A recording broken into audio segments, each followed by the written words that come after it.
Friends, कैसे हैं आप सब। तो आइए डिस्कस करते हैं जो आज की क्लास है हमारी चैप्टर नंबर फर्स्ट का है। सबसे पहले मैंने बायोलॉजी स्टार्ट किया था, उसके बाद फिजिक्स। फिर आज से हमारी जो क्लास स्टार्ट होगी वो केमिस्ट्री के लिए रहेगी और काफ़ी इंपॉर्टेंट क्लास रहती है। जितनी भी क्लासेस हमारी अब तक आई हैं सभी इंपॉर्टेंट है। अलग से मैंने प्ले लिस्ट भी बनाया हुआ है, आप जाकर देख सकते हैं हमारे चैनल पर।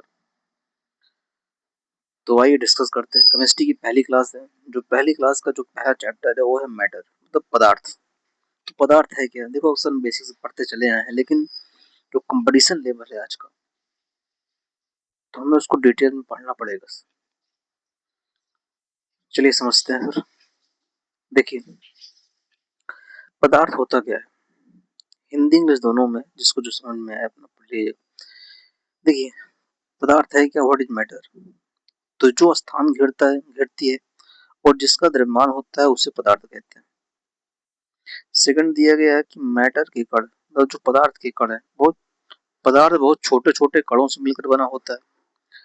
कणों के बीच खाली स्थान होता है। कण जो है लगातार गति करते रहते हैं। कण एक दूसरे को आकर्षित करते हैं, मतलब अट्रैक्ट करते हैं। ठीक है। नेक्स्ट है स्टेट्स ऑफ मैटर। इसमें आप देख सकते हैं सॉलिड है, लिक्विड है, गैस है, एक है प्लाज्मा। इसके पहले हम पढ़ने आते थे कि तीन अवस्थाएं रहती हैं, सॉइल, लिक्विड, गैस। लेकिन एक नई जो अवस्थाएं, ये भी ध्यान रखना है कि पदार्थ की चार अवस्थाएं, प्लाज्मा भी है। तो इसमें क्या दिखाया गया है एग्जांपल में, जैसे कि डायमंड। इसमें क्या है कि सब आपस में पास पास रहते हैं। सॉलिड हो गया। लिक्विड में क्या आता है, जिस प्रकार ये जूस दिखाया गया है। गैस वाले में क्या है, क्लाउड्स। उसके बाद प्लाज्मा जो है आपका आयोनाइज जो नियॉन गैसेस। तो इस प्रकार आप देख रहे होंगे सॉलिड में क्या है, सब पास पास थे, थोड़ा इसमें दूर है। गैस में एकदम दूर दूर है। बाकी ये प्लाज्मा का अलग पार्ट होता है, पॉजिटिव नेगेटिव जो। इसमें क्या होता है, ये सॉलिड से अगर लिक्विड में आता है तो मेल्टिंग होता है आपको। अगर वही लिक्विड से सॉलिड में जाता है तो फ्रीजिंग होती है आपकी। फिर लिक्विड से गैस में आता है तो वेपोराइजेशन की प्रक्रिया होती है। गैस से लिक्विड में होता है तो कंडेंसेशन कहा जाता है। गैस से प्लाज्मा में आता है तो आयोनाइजेशन होता है। और प्लाज्मा से गैस में आता है तो डीआयोनाइजेशन होता है।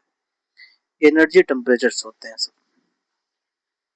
तो आई होप समझ आया होगा आपको। देखिए, थर्ड है आपका कि पदार्थ की अवस्थाएं, तीन तरह की अवस्थाएं होती हैं। अभी मैंने बताया कि पहला आपका सॉलिड था। इसमें क्या होता है कि निश्चित आकार और आयतन होते हैं, मतलब फिक्स रहता है चाहे आकार हो या आयतन हो। इसमें जो पार्टिकल्स होते हैं, जो कण होते हैं, बहुत पास पास होते हैं। एग्जाम्पल में जैसे क्या है, लोहा है, लकड़ी है, बर्फ है, इस तरह के। ये आपका सॉलिड का हो गया, ठोस हो गया।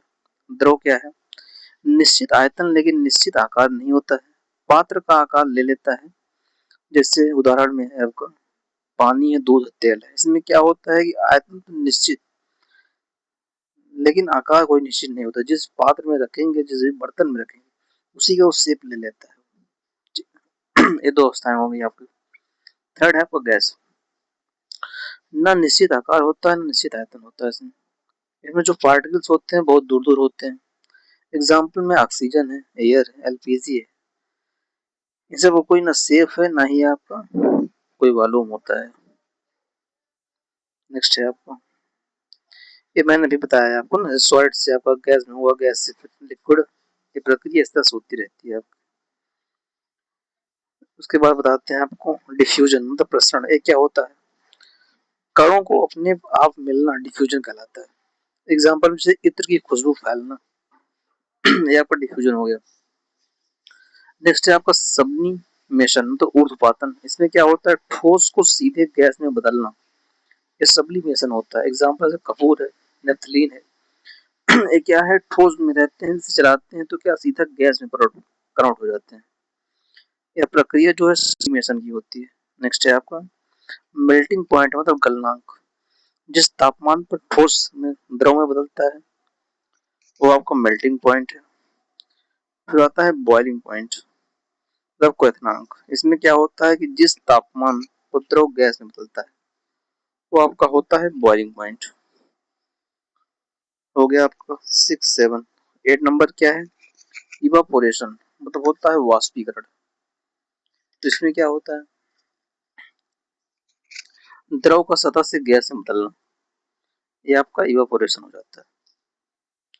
लास्ट आता है कंडेंसेशन, मतलब संघनन, गैस को द्रव में बदलना, एक कंडेंसेशन प्रक्रिया हो जाती है। तो ये था आज के लिए।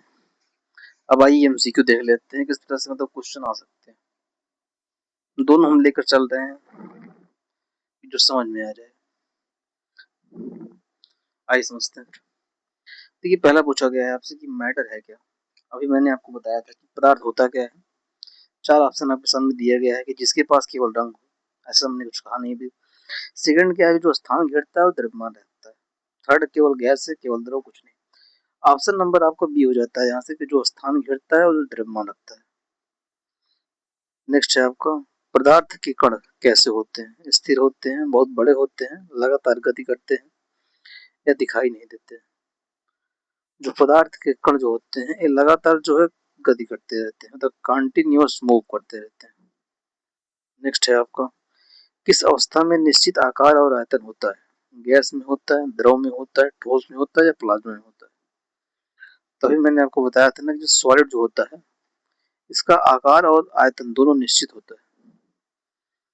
तो ऑप्शन नंबर सी हो जाएगा। नेक्स्ट है आपका, द्रव की मुख्य विशेषता क्या होती है, निश्चित आकार होता है, निश्चित आयतन होता है, कोई आयतन नहीं है या कठोर होना। तो ये द्रव में क्या होता है, द्रव में जो होता है पूछा क्या गया विशेषताएं हैं क्या। तो इसमें जो होता है आयतन, तो ऑप्शन नंबर इसमें बी हो जाएगा आपको, निश्चित आयतन। तब आयतन तो फिक्स होता है, बाकी आकार फिक्स नहीं होता है। जैसे कि किसी पात्र में बर्तन रखने उसी का शेप ले लेता है, जैसे दूध है, पानी है, कुछ भी है, तो आकार फिक्स नहीं होता उसका, बाकी वॉल्यूम जो होता है उसका एक निश्चित रहता है। लिक्विड में गैस क्या होता है, गैस के कण कैसे होते हैं, बहुत पास पास होते हैं, स्थिर होते हैं, दूर दूर होते हैं, जुड़े हुए होते हैं। तो गैस में क्या होता है, दूर दूर रहते हैं, तो ऑप्शन नंबर सी हो जाएगा इसमें। नेक्स्ट है आपका, इत्र की खुशबू फैलना क्या कहलाता है, संघनन है, गलन है, प्रसरण है, वाष्पीकरण है। तभी मैंने बताया था ना कि डिफ्यूजन होता है तो प्रसरण की प्रक्रिया है। नेक्स्ट है आपका, कपूर का सीधे गैस में बदलना क्या कहलाता है। क्या होता है, ये होता है सब्लिमेशन की प्रक्रिया होती है, मतलब ऊर्ध्वपातन। नेक्स्ट है आपका, ठोस से द्रव में परिवर्तन कहलाता है, तो क्या कहलाता है आपको, गलन है, मतलब मेल्टिंग है। नेक्स्ट है, द्रव का गैस में बदलना क्या कहलाता है, तो वाष्पीकरण होता है, मतलब इवापोरेशन की प्रक्रिया है। नेक्स्ट है आपका, और लास्ट है कि गैस का द्रव में बदलना क्या कहलाता है, तो संघनन, जो कंडेंसेशन है, तो ये प्रक्रियाएं होती हैं। तो ये था आज के लिए, तो काफी इंपॉर्टेंट क्लास थी और अच्छा भी लगा होगा। देखिए मेहनत की जाती है आप लोगों के लिए, तो चैनल पर नए हो सब्सक्राइब कर दिया करिए। तो आइए देखते हैं कुछ मोटिवेशन दिया है।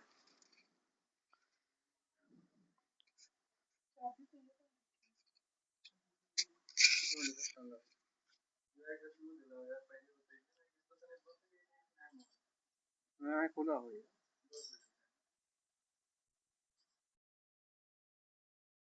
तभी रखे रहा यार, ऐसे तो